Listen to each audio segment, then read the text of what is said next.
அதெல்லாம் ஒண்ணும் இல்லடா. ஏன்டா நீ யாரு? நீ? நான் தான் ஜாம்பி. சி பியா நீ? நாத்தம். ஏய் பீ இல்ல ஜாம்பி. நான் கடிச்சா நீ ஜாம்பியா மாறிடுவ. ஜாம்பியா மாறிடுவனா? ஆமாண்டா. இப்ப பாரு உன்னை கடிக்க. ஆபியம் ஆத்தா டங்கு. அப்பாடி ஒரு வழியா ஜாம்பி கிட்ட தப்பிச்சிட்டோம். டேய் நீ தப்பிக்கல, மாட்டிக்கிட்ட. என்ன இங்க உட்காந்துருக்கு ஜாம்பி? தம்பி சத்த கடைக்கு போயிட்டு வாப்பா. நான் மாட்டலடா, நீ தான் மாட்டிக்கிட்ட.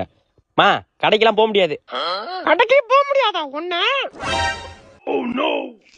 எம்மாடியோ ஓடுறா ராஜு. விளக்கமரம் எங்க போனுச்சுன்னு தெரியலையே. லே விளக்கமரம் குடுறா. நான் தான் ஜாம்பி. அடிங்க சுவாம்பியோ நாப்பியோ விளக்கமரம் குடுறா. ஆளி மூஞ்சி மாதிரி பண்ணிக்கு பான்ஸ் பவுடர் அடிச்ச மாதிரி.